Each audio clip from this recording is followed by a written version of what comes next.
है, ठीक है सर। मेरा नाम अमरेंद्र है, मैं आज तक से जुड़ा हुआ हूँ।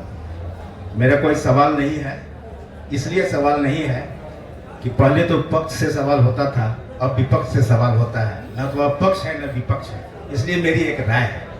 जिस तरह से आप ग्रामीण स्तर पर पंचायत दर पंचायत भ्रमण करते हैं, तो मेरी अपनी राय है कि आजकल राजनीति किसान पर ज्यादा फोकस हो रहा है।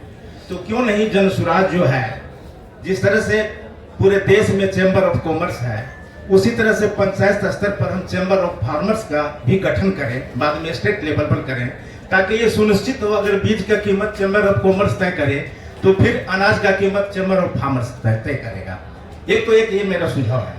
दूसरी बात एक जानना ये चाहते हैं कि जो अभी जो राजनीति में चुनाव में जाति जनगणना बहुत ज्यादा फोकस हो गया है, तो आपकी नजर में ये जाति जनगणना क्या ये सिर्फ पॉलिटिकल बेनिफिट है या फिर जन जन का इसमें फायदा है? देखिए, पहली बात आपको बता दें, जो आपने सुझाव दिया उसके लिए धन्यवाद। लेकिन जो लोग आप लोग बिहार में रहते हैं, अगर इस विषय को गंभीरता से समझना चाहते हैं तो अपने आप से ये सवाल पूछिए कि बिहार में किसानों की इतनी बदहाली के बावजूद पिछले 70-75 साल में कोई किसान का नेता, कोई किसान का आंदोलन क्यों नहीं हुआ?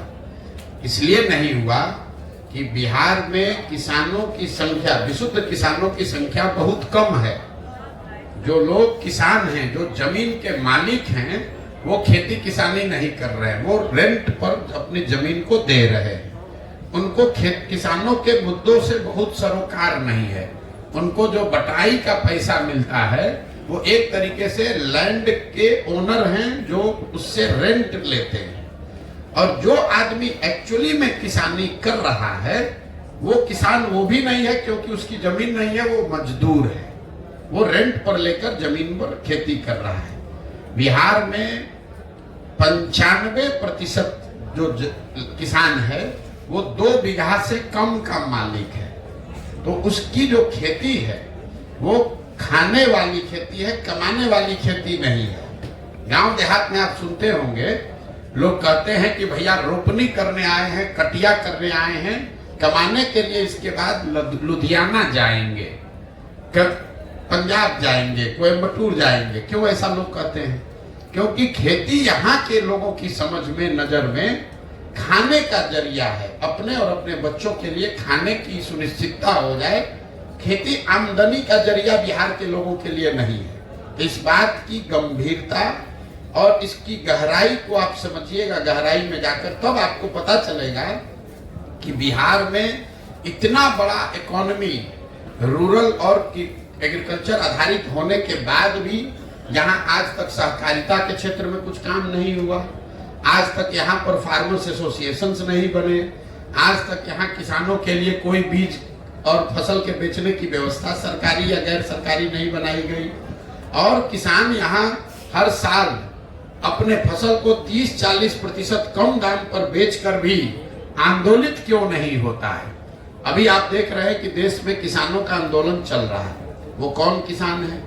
वो पंजाब के किसान हैं, हरियाणा के किसान हैं, जिन्होंने अपना धान सरकारी मंडियों में पंजाब में 2100 रुपया में बेचा है। पूरे बिहार में किसानों ने धान बेचा है 1600 में, 1700 में, लेकिन बिहार का एक भी आदमी किसान दिल्ली आंदोलन में नहीं गया है, क्योंकि यहाँ पर विशुद्ध किसान बचे ही नहीं हैं। लोग खेती से, किसानी से अपने जीवन को बेहतर बनाने का रास्ता नहीं देखते हैं, वो खेती को खाने का जरिया मानते हैं, और इस तलाश में, इस अवसर में बैठे हैं कि कोई नौकरी मिल जाए, कोई धंधा मिल जाए कि खेती से जान छूटे, 1 बीघा जमीन भी है तो उसको बटाई पर दे, गांव छोड़कर भागे। इसलिए किसानों की समस्या यहाँ बहुत बड़ी है। इसको नए सिरे से सोचने, समझने और सुधारने की जरूरत है। दूसरा जो आपने सवाल किया, और इसीलिए जन स्वराज का एक उद्देश्य है कि हर पंचायत में, मैंने जो कहा, आपने शायद आप लेट से आए, कि हर पंचायत में यहाँ की खेती को खाने वाली खेती से कमाने वाली खेती कैसे बनाया जाए, इसका एक योजना बनाया जा रहा है। कि भाई आप धान की खेती करते हैं, इसके बजाय आप लहसुन की खेती करें, और करने के लिए सरकार आपको क्या मदद करे ताकि आपको आमदनी हो उससे।